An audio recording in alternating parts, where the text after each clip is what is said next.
Hi guys, welcome and thanks for tuning into this video where I will be sharing my minimalist makeup collection with you. I'm a little bit curious to see how this video is going to be received, only because when you hear minimalist makeup collection you might think, wow, this person is using 5 products to do her makeup each morning, and for me that is so far from the case.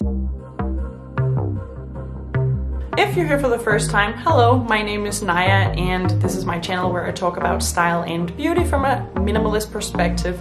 So if that is your thing, subscribe to my channel for more videos and let's get started. This is the first time I'm mentioning this on my channel, but I actually used to work as a professional makeup artist for a number of years. I've been working for Sephora and NARS and Hourglass Cosmetics and been doing a lot of freelance after that. Now I've ended up on the social media side of things. But what I'm trying to say is ever since my start into makeup, I had collected a lot of stuff. When I packed all my bags and moved to Switzerland 2 years ago, I'd already given away, thrown out and sold so much of my collection, and I still ended up with like a bag full of stuff to take with me, and since then I've decluttered that even further, and now I am down to what to me is quite a significantly small amount. This is my little makeup space. This is my makeup table.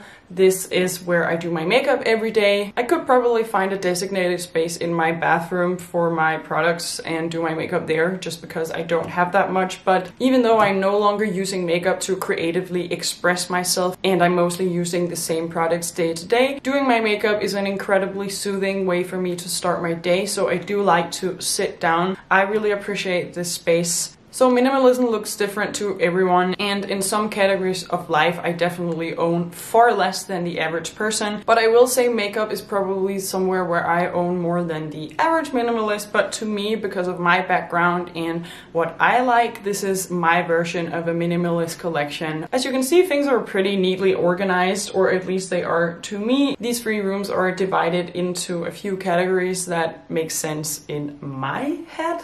So these are not only products and brushes that I use on a day-to-day basis, but they are all things that I use weekly or bi-weekly. The most important part is that there are no products in this little space that I would like to get around to using, because that probably won't happen. And that is sort of like my rule. I do have a little box stored away for things that I haven't been able to let go of yet, or things that I'm just storing because they are new products of something else. So when I run out, I will use it. I have 3 primers, 2 foundations, 1 concealer, 1 powder, 1 bronzer, 2 blushers, 1 highlighter, 2 eyeshadows, 2 different types of eyeliners, a little pot with eyebrow paste, 1 mascara, and 1 eyebrow gel. In the small drawer next to it, I have all of my lip products and a few eyeliners. I could definitely phase out a little bit here, but generally it is something that I use all of it.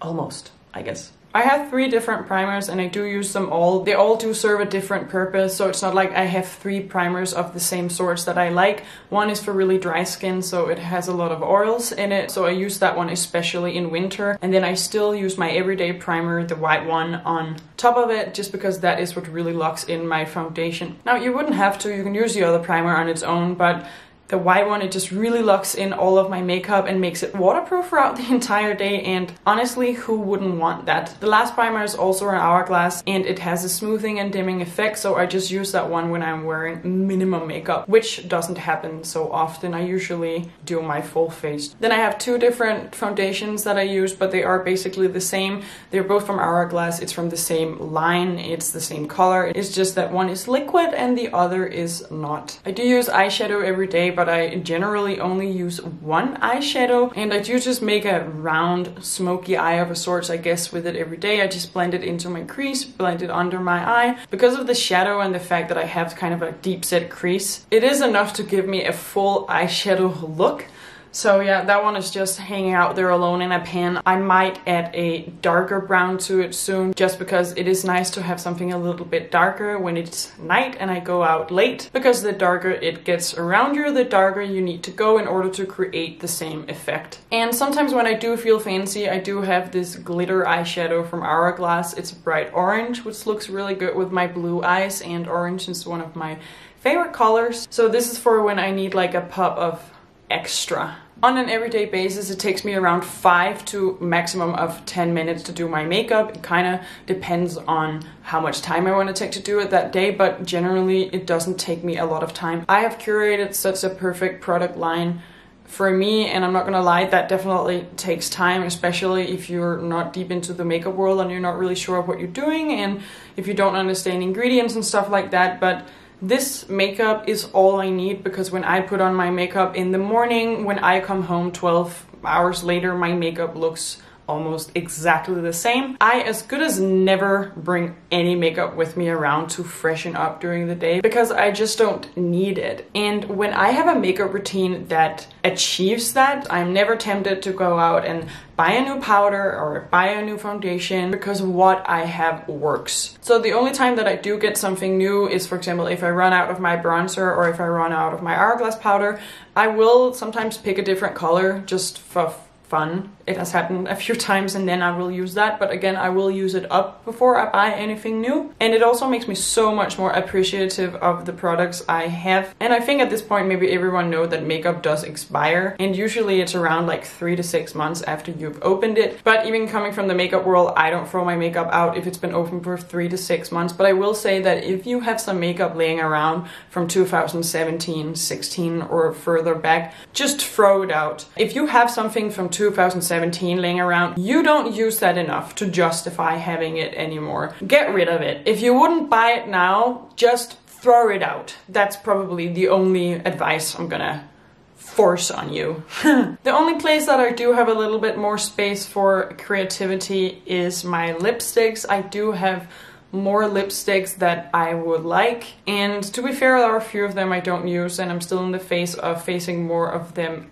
out. But in general, it's just because I really like how my makeup looks as a really nice template, and when I do like to experiment a little bit, it's with a nice lip color. But in general, even here, I use the same red lipstick, or I use the same nude lip liner and the same lip gloss. I think one thing that's really hard about being a minimalist with makeup is I know how lucky I am to be in the position of having a perfectly curated product line for myself now, but if you don't have that, it's very difficult to not get tempted to go out and buy new stuff, because if it's not perfect and you're not 100% comfortable in what you're putting on your face, and for some reason it's just not working, it is impossible to go out and try to find the solution, and I totally get that. But in order to get to a better place where makeup is something that you can just calmly and confidently doing, and you don't have to worry about what works and what doesn't, or ever put something on your face that isn't perfect for you, both in color and in ingredients, I really generally recommend that you find a professional makeup artist in your area. Try to find someone with really good reviews, and to be honest, try to find someone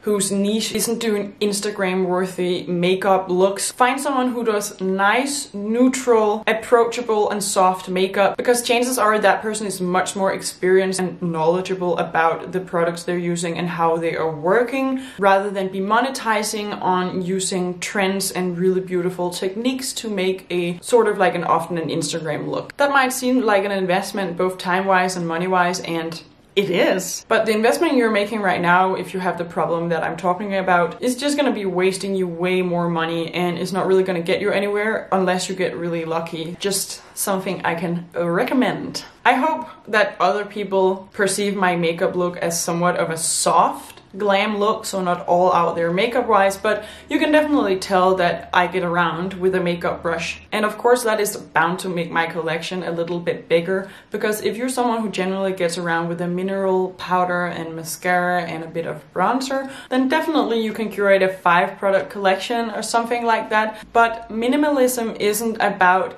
having as little as possible, it's about not having excessives to fulfill your specific and personal needs. And this is what it looks like for me. As you can see, even though I do have a good amount of products, it's all stored away really neatly. I go to the space, it already looks kind of clean and empty, and then as soon as I lift the lid off my table, I can see everything that I own immediately. Nothing lays on top of each other. There's room for all of it. And to me, that is just the neatest and most calm feeling. If you like this video, please consider giving it a thumbs up because it really does help out my tiny channel. And if you liked hanging out with me this far, subscribe because I would love to have your back. Thanks for watching and farewell!